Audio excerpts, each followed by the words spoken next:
Alright, Shalom Akim, Kahalal, Yahweh, Ba'asham Yahushai, Ba'asham Racha Kodash, like to double honors the apostles, and elders of great millstones rule well, and peace and salutation to the Akim around the world, that pushes through to the four corners of the earth. I'd like to go through a few scriptures. I entitled You Must Suffer. Right? Suffering is a part of it. Because really and truly, I always like to remember the scripture. So we know that the apostles back then, all the prophets and apostles back then, and all the things that happened in the past were to be examples for us to understand certain things in the present. Right? So there's 2 Corinthians 12. I'll start from 7, right?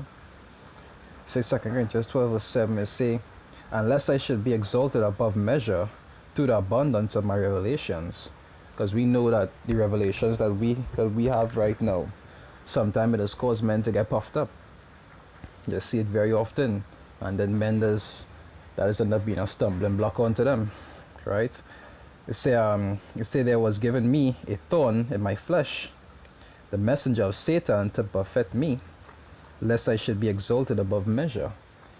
So you'll see how that the tribulation we had to go through this play in many different ways, because it's not only to pay for a lot of the things that we did, but it's also to help keep us humble. You understand? I like to say the Lord have a way of killing many birds with one stone.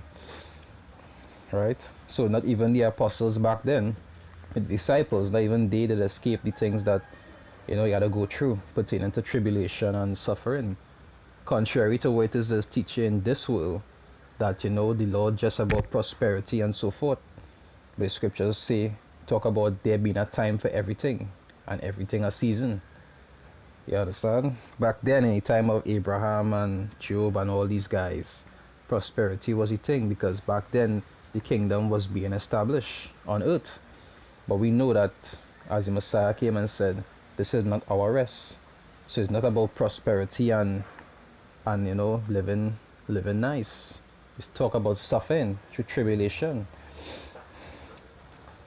Right? It say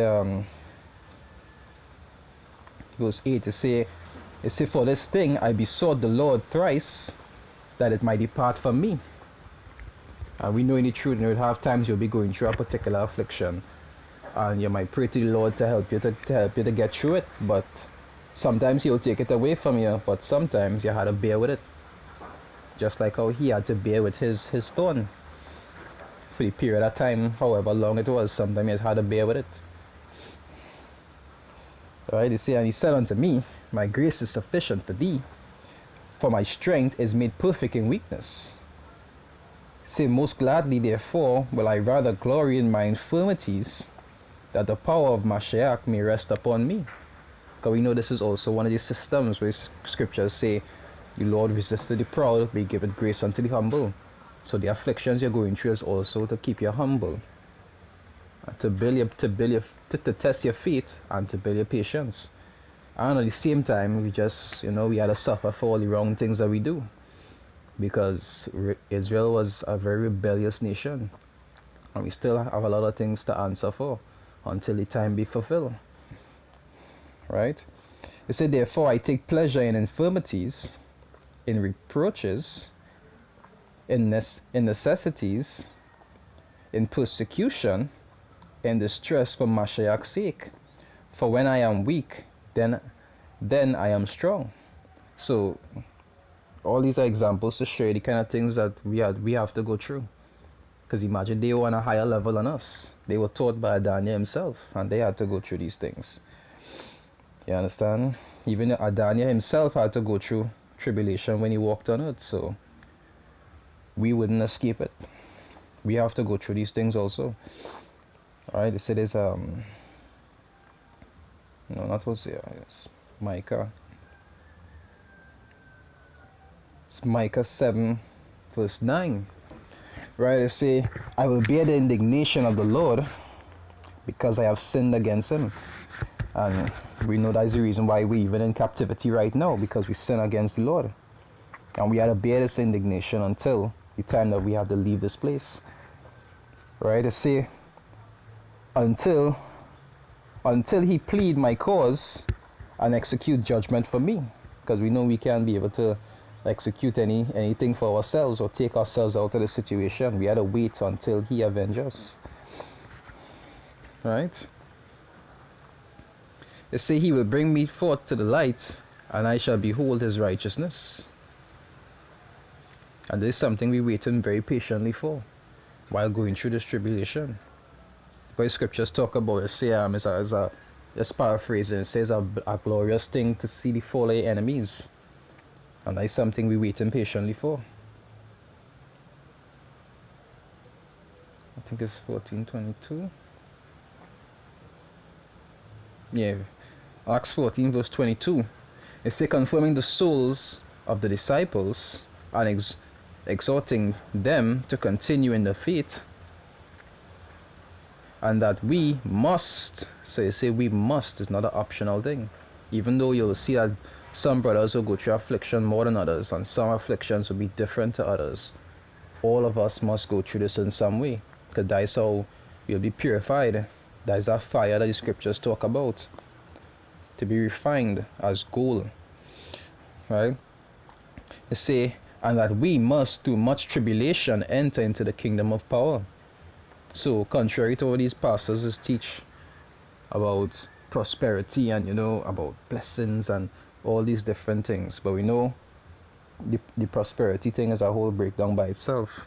But that is not what the Lord about in this time. The prosperity you want us to actually look forward to is building up those treasures in heaven. You understand? It's obvious you'll need things here to get by in this system, but it's not about comfort and prosperity. You understand? We're waiting patiently to prosper in our kingdom. But while we're here, we're still under the curses. We're still under tribulation. We're still under captivity. And we had to be able to bear with these suffering, this suffering until the end comes. Right? So see, there's Baruch 4. Baruch 4, I'll start from 24.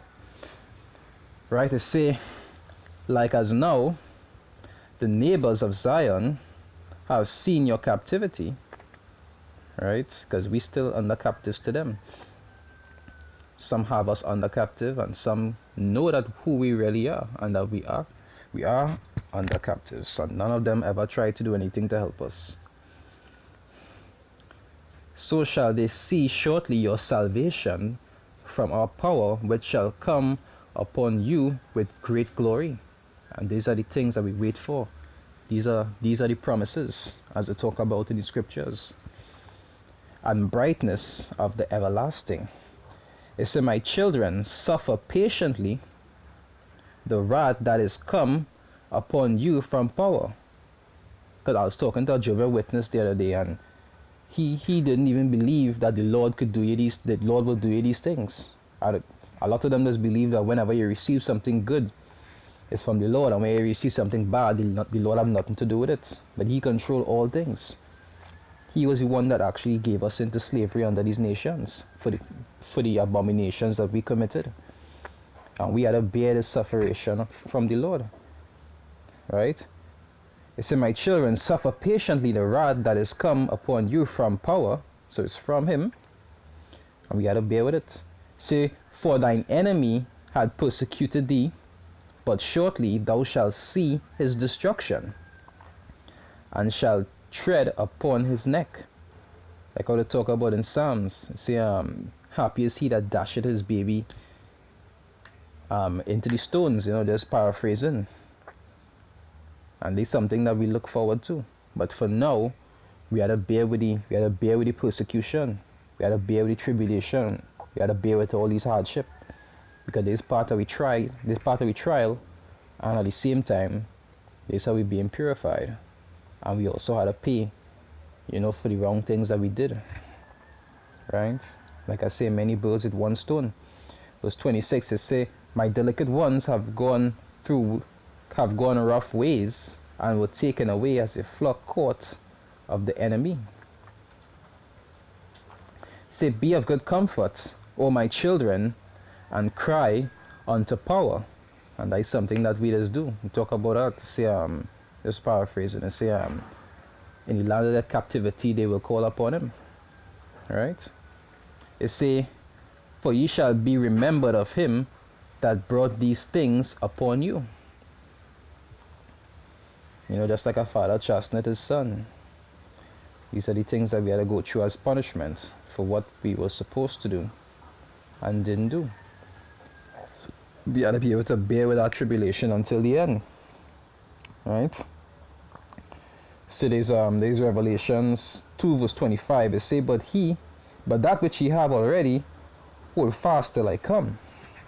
Alright, verse 26, it say, and he that overcometh, which means that he that actually go through all these things, you know, and last till the end. Just like how Job did it. Job get boils, he churn, die, he lose everything, but he stuck with it until the end. And that is what we're supposed to do, even though it will be hard. Not supposed to be easy, because the Lord designed it in a way that only the elect would last. So it's not supposed to be easy, but you're not supposed to quit. If you are of the elect, you won't quit. We know it's ordained.